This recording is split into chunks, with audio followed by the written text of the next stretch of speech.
দেখো, এই যে ভিডিওটা হচ্ছে 19 ফেব্রুয়ারির, যেটা আজ প্রায় 1 মাস বাদে পোস্ট করব। আসলে কী বলো তো, সেদিন এমন একটা ঘটনা হয়েছিল যার কারণে মন মেজাজ একটু ভালো ছিল না, তাই আর পোস্ট করা হয়নি। আজকে ঠাকুরের জন্মতিথি উপলক্ষে চণ্ডীপুর যাওয়ার একটা ব্যাপার আছে। আর যে দেখো, রেমু সেখানে উঠে আছে উপরে। আর দেখো, যেহেতু আমার ব্যাগটা নিয়ে যাব, আমার ব্যাগে এই যে অনেক কিছু জিনিস ছিল সেগুলো এই ডাব্বাটায় রাখলাম। আর মুড়ি খেয়ে তারপর ঝটপট স্নান করে এসে ঠাকুরকে ফুল ধূপ দিয়ে দিয়েছি। বাবার ফুল ধূপ দেওয়া হয়নি, বাবার জন্য আছে। যাই হোক, বোতলটা নিয়ে একটু ঢং করছিলাম।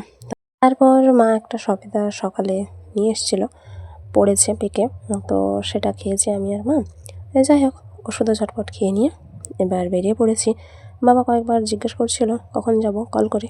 তো যাওয়ার আগে এই যে দাদুদের গাছ থেকে কয়েকটা ফুল নিয়ে নিলাম, কারণ আরও একটা মন্দিরে যাওয়ার ব্যাপার আছে, ভেবে রেখেছি সেরকমই। যাই হোক, তো মার সাথে বেশ গল্প গুজব করতে করতে যাচ্ছি। এদিকে কোন দিক দিয়ে যাবো সেটাও ঠিক নেই, বিভিন্ন রকমের এই জন্য কথা বলতে বলতে যাচ্ছিলাম। মায়ের সাথে কয়েকটা ছবি তুলেছি, কিন্তু এমন এমন সময় ছবিগুলো তুলেছি যে মায়ের মুখটা ঠিকমতো আসেনি। যাই হোক, আমার গলাও একটু বসে গেছে, তো জানি না ভয়েসটা কেমন শোনাবে। তারপরে একজন কাকুর সাথে দেখা হলো, তার ছেলের ব্যাপারে কিছু কথাবার্তা আলোচনা হচ্ছিলো, কী নিয়ে পড়ছে কী ব্যাপার। এদিকে আমি চাবি নিয়ে ঘুরছি, বাবা আসতে বাবাকে চাবিটা দিলাম। জেঠু এসছে দেখলাম, কী গাড়িতে যাব তার ঠিক নেই, কোন দিক দিয়ে যাব। বাবা প্রথমে একবার বলছে এদিক দিয়ে যেতে, তারপর আর বলছে অন্য দিক দিয়ে যেতে। একটা দোকানে ওষুধ নেওয়ার কথা বলছিল। যাই হোক, আমরা দোকানে বসে আছি। এদিকে বাবার কাছ থেকে 2 খুচরো পয়সা নিল মা, 5 টাকার কয়েন আর কি। তো অবশেষে একটা টোটোতে যাচ্ছি। এটার কথা বাবা বলে রেখেছিল আগে, এবার সে ভাড়া করা টোটো, তার আবার বলছে যে যাবে কি যাবেন না কি ঠিক নেই। যাই হোক, অনেক কিছু কথাবার্তা বলতে বলতে অবশেষে অনেকটা বেলা করে যাচ্ছি। নার্সারির ফুলগুলো দেখতে দেখতে যাচ্ছিলাম। আর বিল্ডিংটা যে রং করা দেখছো, ওটা অনেক দিন ধরে হচ্ছিলো, অবশেষে দেখছি প্রায় কমপ্লিট হয়ে গেছে। যাই হোক, তো আমি উল্টো দিক থেকে ঠিকঠাক দিকে বসে পড়েছি। আবার ঘোলপুকুরে এসে আবার একটা টোটোতে বসলাম, কারণ এখানে অন্য কোনো গাড়ি পাওয়া যাচ্ছে না এখন, সমস্ত গাড়ি চলে গেছে, কতক্ষণ দাঁড়িয়ে থাকা যাবে।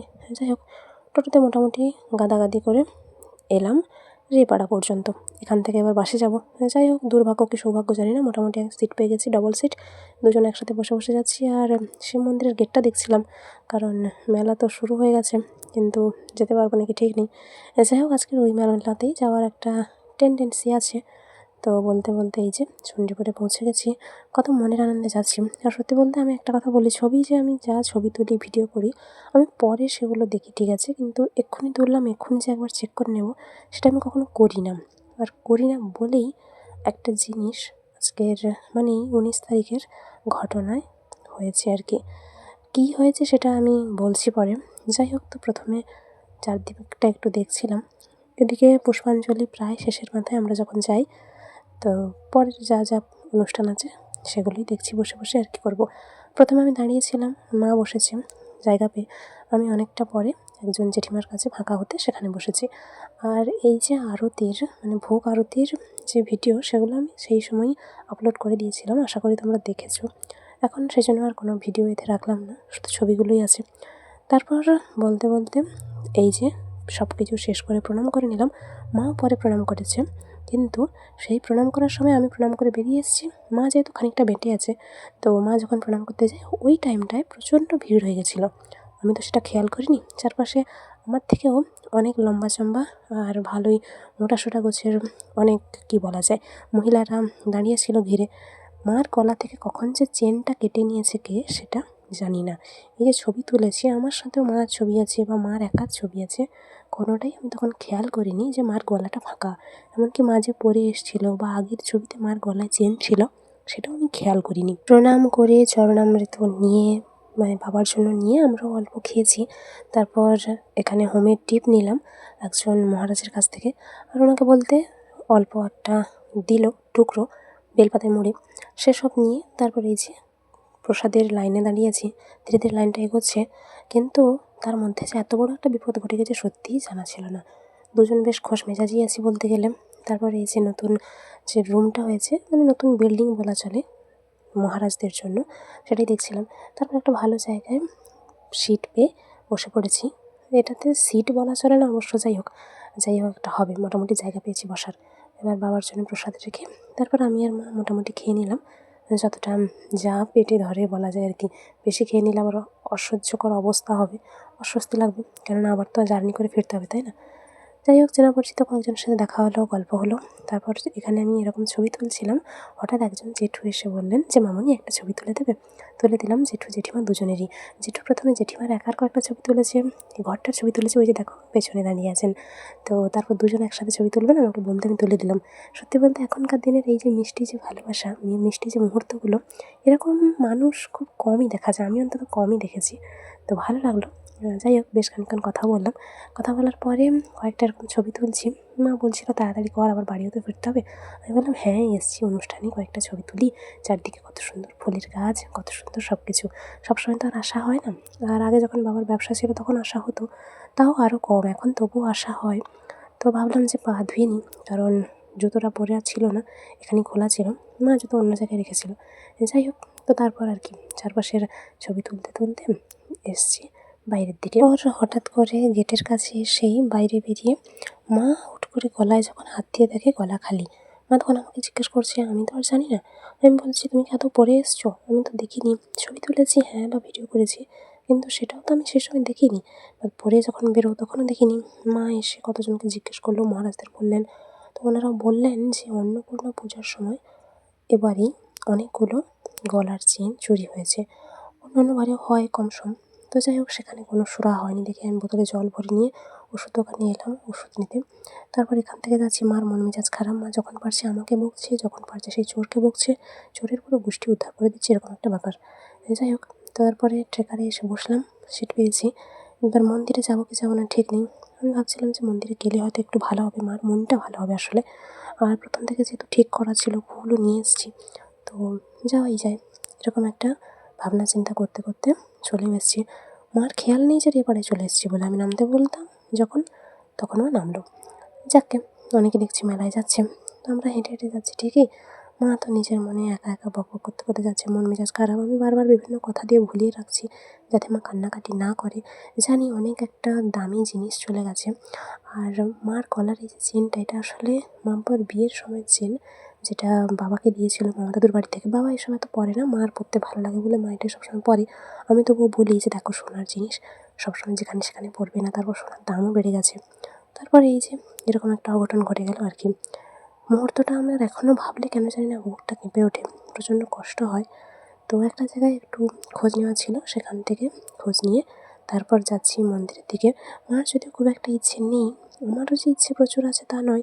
আগে থেকে যেহেতু ভাবা আছে এবং যেহেতু ফুলগুলো নিয়ে এসেছি, তো ভাবলাম যে দিয়েই যাই। তারপর এবছর আর আসা হবে কি হবে না তাও ঠিক নেই। সেই কারণে এখানে যে পরিচিত দোকান থেকে সবসময় নেওয়া হয় সব কিছু, সেই কাকিমার সাথে কাকুর সাথে মা এটা শেয়ার করছিল। তো কাকিমা বললেন যে, "দিদি, আর তুমি এরকম সবসময় পরে বেরোবে না, কারণ কখন কী বিপদ আপদ হয় কেউ তো বলতে পারে না। আর এখানে শিব চতুর্দশীর দিনও এরকম ঘাট থেকেই দুজনের জিনিস চুরি হয়েছে, একজনের হাতের একজনের গলার।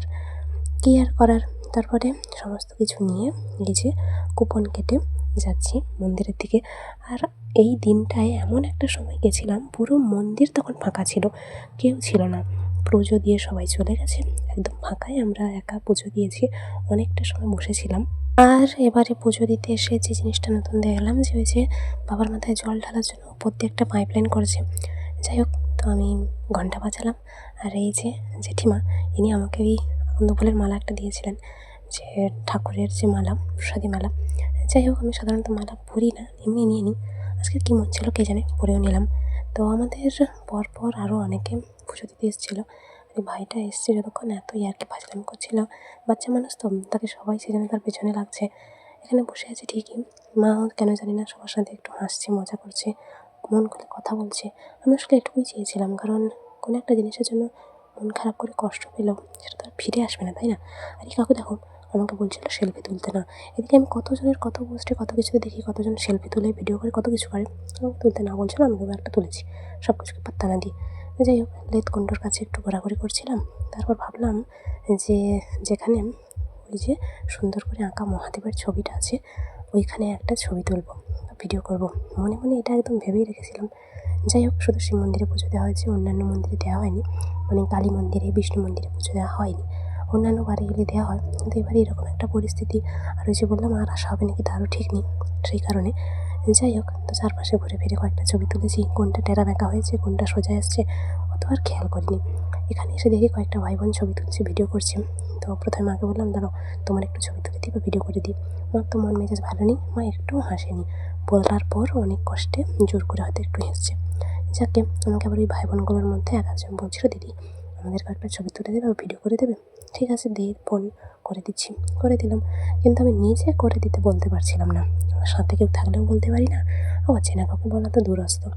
যাই হোক তারপর আর কি বিভিন্ন জায়গায় ঘুরে ফিরে এখানে দেখি যে একজনের বিয়ে হচ্ছে, মানে দুজনের, সরি একজনের না।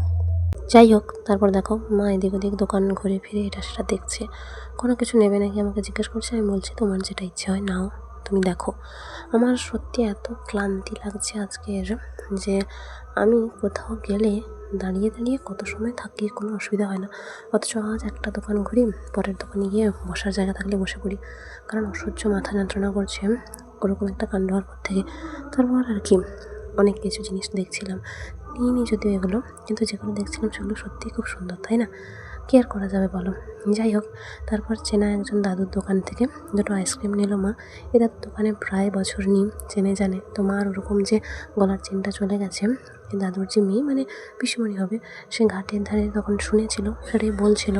মন খারাপ করছে মা, সেজন্য সান্ত্বনা দিচ্ছিল। আমরা বিভিন্ন দোকান ঘুরছি, আইসক্রিম এখনও শেষ হয়নি, সেজন্য ঘুরতে ভালো লাগছে না। তো এই রোদে গরমে ঘুরতে ইচ্ছেই করতো না এক ফোঁটাও।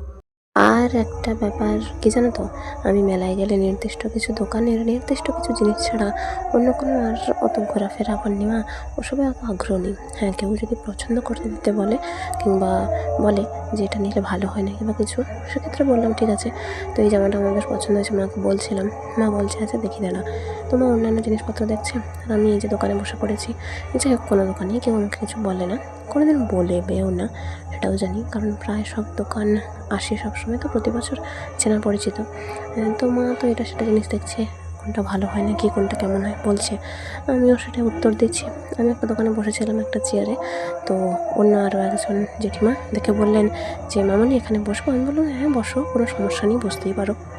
আবার দেখো কোনো দোকানে যে কিছু নেব দেখছি, দেখলাম যে প্রায় সবই একই জিনিস, মানে সেই জিনিসটা আমার কাছে আগে আছে। তো কিছু কিছু ক্রাফটিংয়ের জিনিস আমার নিতে ভালো লাগে, নিই যখন যেটা মন চায়। যাই হোক এবার ফেরার পালা। আর এই প্রথমবার জানা তো অর্ধেক মেলাও ঘুরিনি, অর্ধেকের কম মেলা ঘুরেছি, ঘুরে ফিরে যেতে হবে। তো মা শেষে বলছে ঝুড়ি বাজা নেওয়ার কথা তো নিলাম, এদিকে মার পা কনকন করছে বলছে, কিন্তু টোটোর একটা দেখা পাইনি, অগত্যা হেঁটেই যেতে হবে। তো ভৃঙ্গরাজ গাছ দেখছিলাম আর সজনা গাছে সেটাও দেখছি, যেখানে যা যা চোখের চারপাশে দেখতে পাওয়া যায় সমস্তটাই দেখে দেখে যাচ্ছিলাম, ভালো লাগছিল দেখে দেখে যেতে।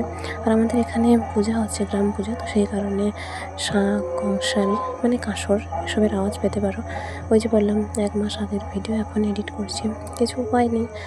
যাই হোক তো মায়ের কষ্ট হচ্ছে বুঝতে পারছি, কিন্তু আমার তো কোনো উপায় নেই, কীভাবেই বা নিয়ে যাব। সাথে তো আর অন্য কোনো আনিনি বা কিছু যে মাকে বলবো এতে বসে করে যাও।